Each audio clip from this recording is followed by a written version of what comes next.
नमस्कार दोस्तों, मैं भूपेंद्र मिश्रा स्वागत करता हूं आप सभी का हमारे यूट्यूब चैनल में। दोस्तों, अभी मैं टहलने के लिए आया हुआ था तो एक दीवार दिखा। इस दीवार में कुछ लिखा हुआ था, ना बेरोजगारी भत्ता ना रोजगार, युवाओं को ठग रही ठगे सरकार।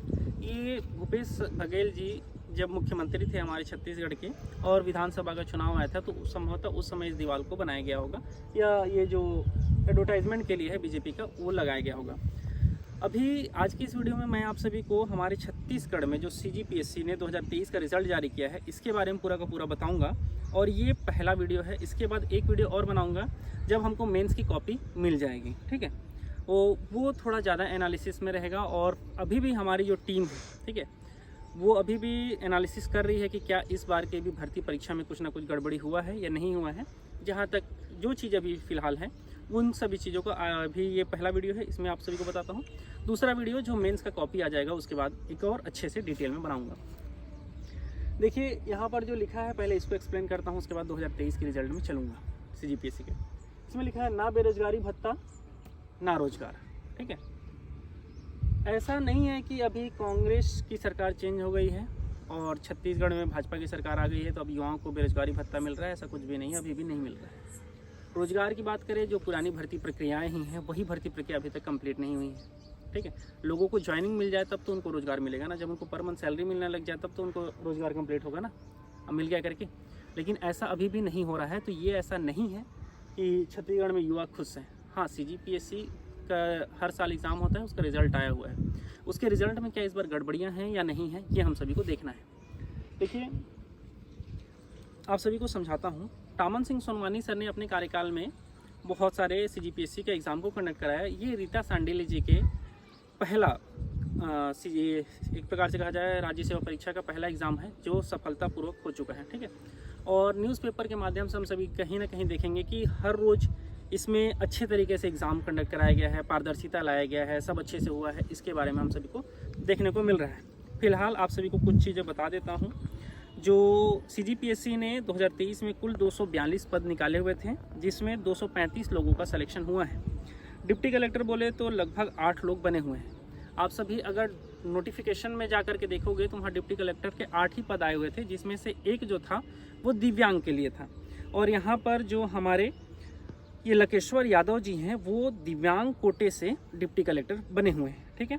बाकी रविशंकर वर्मा जी हैं, शुक्ला जी हैं, नंदिनी जी हैं, सत्येंद्र कुमार बंजारे जी हैं, ये सब डिप्टी कलेक्टर बने हुए हैं, ठीक है। तो इन सभी को बहुत बहुत बधाइयाँ।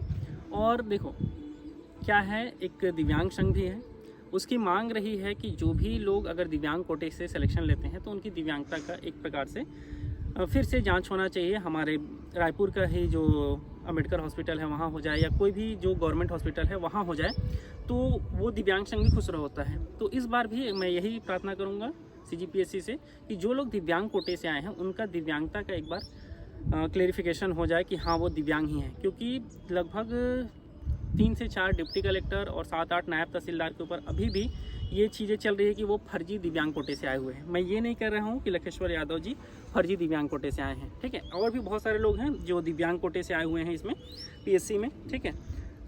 जैसे कि यहाँ पर देखेंगे हमारा एक ये है छत्तीसगढ़ राज्य वित्त सेवा अधिकारी, इसमें राजेंद्र कुमार कौशिक जी जो हैं वो दिव्यांग कोटे से आए हुए हैं, ठीक है। ऐसे बहुत सारे लोग हैं जो दिव्यांग कोटे से आए हुए हैं। तो इनको अपना अगर ये जेन्युइन दिव्यांग हैं, ठीक है, और साथ ही साथ जो चीज़ें हैं कि दिव्यांगता के प्रमाण पत्र के आधार पर ही आए हैं, तो इनका एक बार दिव्यांगता का चेक हो जाना चाहिए। पहला पॉइंट ये मैं रखना चाह रहा हूँ। दूसरा चीज़ है जो बार बार कहा जा रहा है कि लगभग एक प्रतिभागी के पूरे आंसर सीट को लगभग 300 लोगों ने चेक किया हुआ है, ठीक है। PSC 2023 मेंस के हर अभ्यर्थी की कॉपी 300 से ज़्यादा मूल्यांकनकर्ता ने जांची है। जो पहले से फिक्स रहता था कांग्रेस की सरकार के माफिया राज के समय में, सोनवानी के समय में, कि कौन किस बोर्ड में किसको जाना है, ये पहले से फिक्स रहता था। उसमें ट्रांसपेरेंसी नहीं बरती जाती थी। इस बार मैंने युवा भाई बहनों से चर्चा की, उन्होंने भी बताया कि पूरी ट्रांसपेरेंसी थी, किसका बोर्ड कहाँ मिल रहा, पूरा लॉटरी से डिसाइड होता था। सबसे बड़ा रिफॉर्म जैसे कि मेरे को पता चला है कि आंसर चेकिंग में हुआ है। मेंस के आंसर चेकिंग में पहले होता था कि एक ही प्रकार के आंसर अनेक युवा लिखे हों, किसी को 4 नंबर मिल रहा है, किसी को 8 नंबर मिल रहा है। जिसको सेलेक्ट करना है इनको उसको 8 नंबर दे देते, जिसको सेलेक्ट नहीं करना है उसको 0 भी दे देते थे। इस तरह की स्थिति बनती थी। इस बार पता चला है कि PSC अलग अलग क्वेश्चन के आंसर्स को पूरा सेपरेट कर दे। एक सिस्टम होता है, उसे पूरा सेपरेट कर दिया जाता है और एक आंसर को सारे कैंडिडेट के एक ही एग्जामिनर ने चेक किया और अलग अलग आंसर को एक ही अभ्यर्थी के अलग अलग एग्जामिनर ने चेक किया। आज मैं न्यूज़पेपर में भी पढ़ रहा था कि 300 से अधिक एग्जामिनर ने पीएससी के स्टूडेंट्स की एग्जाम की चेकिंग की है। जब 300 से अधिक एग्जामिनर आपके पेपर की चेकिंग करेंगे तो कोई सेटिंग कैसे कर सकता है। ये बहुत बढ़िया रिफॉर्म उन्होंने किया। ये हर जगह इनकी नीयत खराब थी, इसलिए गलत करते थे। जो जीवन किशोर ध्रुव जी हैं, मुझे पता चला है कि सीबीआई की रेड में उनके घरों से पीएससी के मेंस के आंसर शीट मिले हैं। तो इससे निश्चित रूप से लगता है कि वहाँ पे आंसर शीट को बाद में बदल दिया जाता था। तो इस तरह से नीयत इनकी खराब थी। तो इसमें भी एक कहीं ना कहीं ये कोई पारदर्शिता वाली चीज़ नहीं है। एक कॉपी 300 लोगों के हाथ में घूमी, मतलब एक आदमी का जो आंसर शीट है वो 300 लोगों के पास गया है। तो ये कैसे किए गए हैं? अब एक एक प्रश्न का उत्तर को एक एक अलग अलग लोगों ने चेक किया है, तो इसे किस प्रकार से आसानी से किया गया, पीएससी को इस प्रकार को इसको भी थोड़ा सा क्लियर करना चाहिए, ठीक है। और दूसरा चीज़ ये है कि आप सभी नोटिफिकेशन में जाकर के देखोगे ना, तो हमें देखने को मिलेगा जो डीसी का 8 पद था, जिसमें से 3 पद अनारक्षित थे और उस 3 अनारक्षित में भी एक पद जो था वो फिजिकल हैंडीकैप के लिए था। तो मतलब 2 पद ही थे जनरल में डिप्टी कलेक्टर के, ठीक है।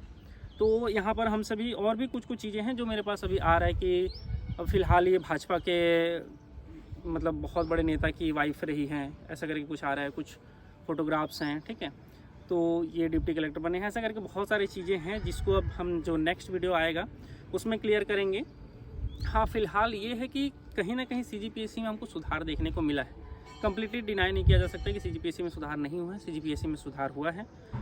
इंटरव्यू में भी कहीं ना कहीं हमको सुधार देखने को मिला है। बाकी हमारा जो एनालिसिस है वो चल रहा है।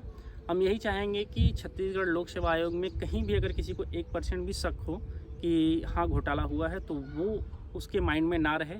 सीजीपीएससी एक संवैधानिक संस्था है और उसके ऊपर लोगों को भरोसा होना चाहिए। वो जो एग्ज़ाम देने जा रहे हैं, ठीक है, वो उनकी कॉपी अच्छे से चेक होगी, उनके ऊपर कोई आदमी अगर फर्जी तरीके से सिलेक्शन ले रहा हो तो उसका सिलेक्शन नहीं होगा, सिर्फ पैसे वालों के बच्चों का सिलेक्शन होगा, ऐसा नहीं होगा। ये सारा चीज़ उनके माइंड में होना चाहिए, तब वो कहीं अच्छे से एग्ज़ाम दे पाएंगे। इस बार हम लोगों ने देखा कि जो ज़्यादातर लोग वैसे लोग सेलेक्ट हुए हैं जो ऑलरेडी किसी न किसी पद पर हैं, और हर बार क्या होता है वो अपना मतलब एक हायर रैंक में जाने के लिए क्या करते हैं, एग्ज़ाम देते रहते हैं, तो उनका सिलेक्शन हुआ है, ऐसा हमको ज़्यादातर देखने को मिला है। फ़िलहाल एनालिसिस चल रहा है, एनालिसिस से जो निकलेगा वो आप सभी को सामने रखूँगा। और एक चीज़, छत्तीसगढ़ में जो भाजपा ने वादा किया था, ये बेरोजगारी भत्ता तो खैर वो देने वाली नहीं है, तो बेरोजगारी भत्ता अगर नहीं दे रही है तो कम से कम रोजगार के नए नए पद सृजन करें और अधिक से अधिक युवाओं को जॉब दे, इसका कोशिश करना चाहिए। ये मेरा व्यक्तिगत राय था। एक वीडियो और आएगा जब मेंस की कॉपी अपलोड हो जाएगी उसके बाद, और देखते हैं वो कब तक अपलोड करते हैं। और ये जो 300 लोगों ने चेक किया है एक ही परीक्षार्थी के अलग अलग कॉपी को, ठीक है, पूरा का पूरा ना, पहले पेपर से लेकर के अंतिम पेपर तक का सबका जितने भी प्रश्न है, कहा जा रहा है कि सबको अलग अलग लोगों ने चेक किया है। तो वो क्या सही तरीके से किया है कि इस बार भी उसमें कुछ गलती हुआ है। जब ये ऑनलाइन अपलोड हो जाएगा तो हमको अधिक जानकारी मिलेगी। बाकी वीडियो यहीं तक था। वीडियो को अंत तक देखने के लिए बहुत बहुत धन्यवाद। Thank you.